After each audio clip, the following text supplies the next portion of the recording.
பெரியார் அவர்கள் எப்படி தன்னுடைய முழு சொத்தையும் பொதுமக்களுக்கு அறக்கட்டளைகள் மூலமாக்கி இன்றைக்கு பயன்படுகின்ற வகையிலே கைவிடப்பட்ட குழந்தைகளிலே இருந்து கல்வி கற்க வேண்டிய பெரியவர்கள் வரை பயன்படும்படியாக செய்கிறார்களோ அதை போலவே அன்னை மணியம்மையார் அவர்கள் பெரியாருக்கும் தொண்டு செய்தார்.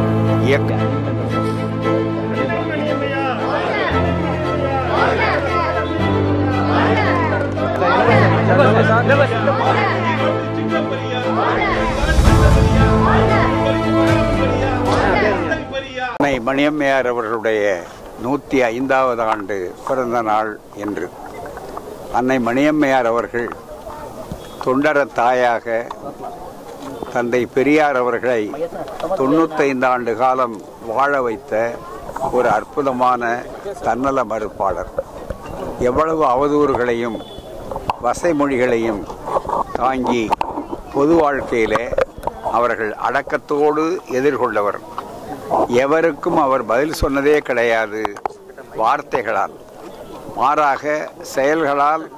அன்னை மணியம்மையார் அவர்கள் உருவாக்கிய அந்த அறம் இந்த பல்கலைக்கழகம். தனக்கு வந்த சொத்துக்கள் அத்தனையுமே தன்னுடைய குடும்பத்திற்கோ அல்லது மற்றவர்களுக்கோ அளிக்காமல் முழுக்க முழுக்க அதை ஒரு அறப்பணி கழகமாக ஆக்கி பாலிடெக்னிக்காகவும் பல்கலைக்கழகமாகவும் பல மருத்துவமனைகளாகவும் ஆவதற்கு அவர்கள் அடித்தளமிட்டார்கள். தந்தை பெரியார் அவர்கள் எப்படி தன்னுடைய முழு சொத்தையும் பொதுமக்களுக்கு அறக்கட்டளைகள் மூலமாக்கி இன்றைக்கு பயன்படுகின்ற வகையிலே கைவிடப்பட்ட குழந்தைகளிலே இருந்து கல்வி கற்க வேண்டிய பெரியவர்கள் வரை பயன்படும்படியாக செய்கிறார்களோ அதை போலவே அன்னை மணியம்மையார் அவர்கள் பெரியாருக்கும் தொண்டு செய்தார். இயக்கத்தையும் வளர்த்தார். தமிழ் மக்களுக்கும் திராவிட சமுதாய மக்களுடைய இழிவை போக்குவதற்கும் கடைசி வரையிலே என்னுடைய இறுதி மூச்சு அடங்குகிற வரையிலே களமாடினார். அனைத்து சாதியினரும் அர்ச்சகர் என்று இன்றைக்கு மிகப்பெரிய வெற்றி வந்திருக்கிறது என்றால் அதிலே அன்னை மணியம்மையார் அவர்கள் தந்தை பெரியாருக்கு பிறகும் அந்த பணியை தொடர்ந்து மிகப்பெரிய அளவிற்கு வந்தார்.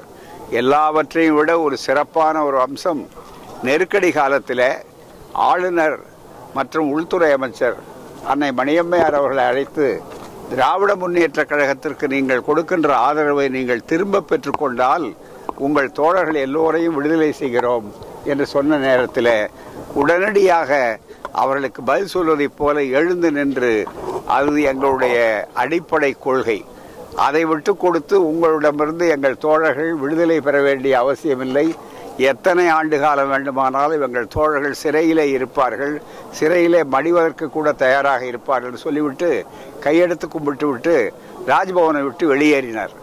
இப்படிப்பட்ட ஒரு வீராங்கனை அன்னை மணியம்மையார் அவர்கள்.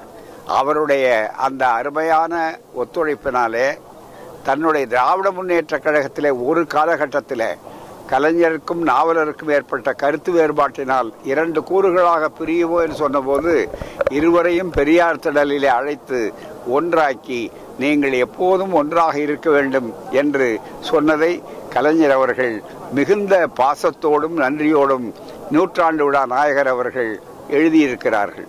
எனவே அப்படிப்பட்ட ஒரு அற்புதமான ஒரு சிறப்பான தொண்டர தாயினுடைய 100 ஆண்டுகள் தாண்டி இன்றைக்கு 105வது ஆண்டு பிறந்தநாள் விழா என்று சொன்னால் இந்த விழாவிலே ஜனநாயகம் காப்பாற்றப்பட வேண்டும், மதச்சார்பின்மை காப்பாற்றப்பட வேண்டும், பாலியல் அநீதிகள் ஒழிய வேண்டும், பெண்களுக்குரிய பாதுகாப்பும் சமத்துவமும் பங்களிப்பும் அதிகாரத்துவமும் அதிகமாக வர வேண்டும் என்பதற்கு அவரே எடுத்துக்காட்டு.